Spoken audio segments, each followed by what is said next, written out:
Okay, the question is, and somebody did give the right answer. I'm not ignoring anybody. I'm just trying to make sure the people who don't understand do understand. The question is, if I can dissolve 70 grams of ammonium chloride, and you have to know enough about formulas to know what ammonium chloride is going to be. Chloride, you look up on the periodic table. Ammonium, you look up on the common ions list. I've given you the tools. It's there for you, okay? 70 grams of ammonium chloride in 100 grams of water. What is the temperature? 100 grams of water. There's 100 grams of water on this axis here. Okay? So here's 70 grams of the solute. Somebody open the door for her, please. This is the curve for ammonium chloride. So if I go on the 70 gram line over till I intersect with the ammonium chloride line, okay, and then from there I find out what the temperature ought to be. So this is 9 mark right there. What it makes? Well, it's between 80 and 90. It's a slightly, I've kind of got a slightly crooked line here. Actually, it should be over a little bit, but just past halfway. What would you call that? 86. Sure. I call it 86. You had good estimate. Got 86. Okay, 86 is what I call it. So we don't estimate right. Of course. We got to put the point stuff at 86 points, like we did last time. No, you can't. You can only estimate one more digit that you can actually read. In this case, you can only read 80 and 90. So the 86 is an estimate. 86 is the best estimate you can make there. You don't estimate 86.5 because that's too many digits. Only one more digit, then you can actually read. Good question, though. Good question. So we put 87. 87. I'd accept 87. 86 to 88. Yes, 86 Didn't you to have a 88. rule? It was like 3 digits of like What now?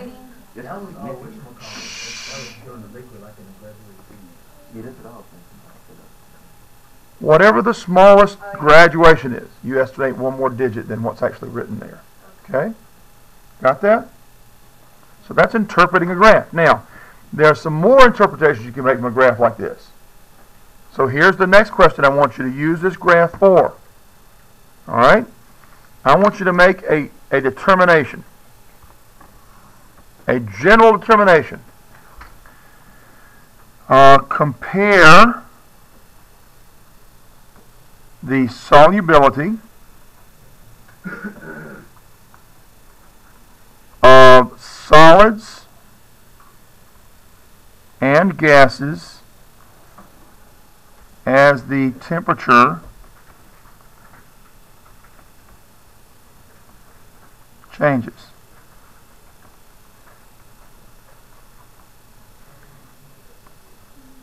And state a conclusion. Okay, compare the solubility of solids and gases as the temperature changes and state a conclusion. All right, so look at all the solids on here. Look at all the solids on here. A lot of solids listed there. Generally speaking, not in every single case, because I'm not looking for every single case, I'm looking for a general pattern. What are the solids doing as the temperature goes up? Their ability to dissolve is increasing. Okay? All right, compare that to what the gases are doing. They're generally decreasing, aren't they? As the temperature rises, solids tend, because there is one exception on here, tend to increase solubility. As the temperature increases, gases tend to decrease their solubility, which is what I was saying a while ago with the illustration I showed you, right? But this is showing you that effect right here. All right, last question. What's the exception to those patterns? Mercury? I don't see mercury on here anywhere. No, KL. KL the exception. KL? No. It's NaCl. It's NaCl and Na2SO4. Them two. There's the exception right there. Na2SO4. Because that's the only one going down. That's the only one that goes down. That's a solid.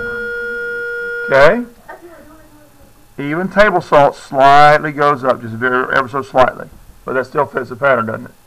If we state it as it simply goes up. All right? Okay. So, that brings us back again, just to bring it back to what we were talking a minute ago. If you increase the temperature, solubility of solids goes up. If you increase the temperature, solubility of gases goes down. The converse is always also true. If the temperature is decreased, the ability to dissolve solids generally decreases. As the temperature is decreased, the ability to dissolve gases increases. So a lake in Vermont in the wintertime that's frozen over can dissolve more oxygen than a lake in South Carolina. Because the temperature's lower. Okay? So we talked about what happens when you open up a Coke a moment ago, right? Open a Coke. What happens? What's the first thing you do? What's the first thing that happens when you open the top? Okay. Okay. When you first open a Coke, when you first open the top on a Coke, you hear a "s." Okay. Why is that there? What is you hearing? What's going on? The gas, the oxygen is being released. No carbon dioxide being released. Okay. Whether it's carbon dioxide or whatever it is, it's releasing pressure. You're hearing the effect. You're hearing the effect of equilibration. We talked yesterday about equilibrium. The pressure, in a gaseous system, the pressure equilibrates. Okay? The pressure, it wants to be the same outside as inside once you separate or remove the barrier between them. Okay? Then, once you lower the pressure, particularly Darrell of the CO2, then the CO2 in the Coke starts to come out. All right? So, if we decrease the pressure, by pulling the top off, the concentration of the CO2 also goes down. The gas then evolves out. Yes? Now, when you said when we release the pressure, the concentration, is that why sodas get flat? Bingo. You nailed it.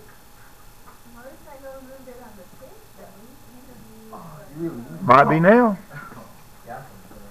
Okay. All right. If you reduce the pressure of a gas above a liquid,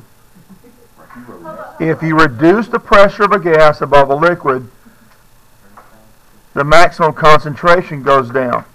So if the pressure of the gas above the liquid goes down, the maximum concentration of that gas in the liquid goes down. Okay?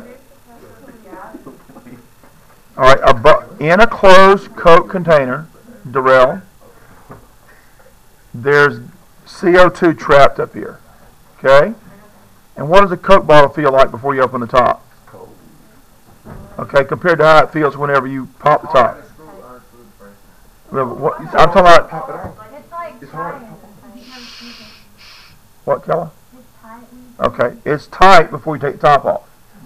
Once you unscrew the top, it's softer, right? It keeps getting softer every day. I got a question. Well, hold on a minute. Hold that question a second, okay? So, the reason it was tight to start with and it's not tight after you take the top off is because you reduce the pressure.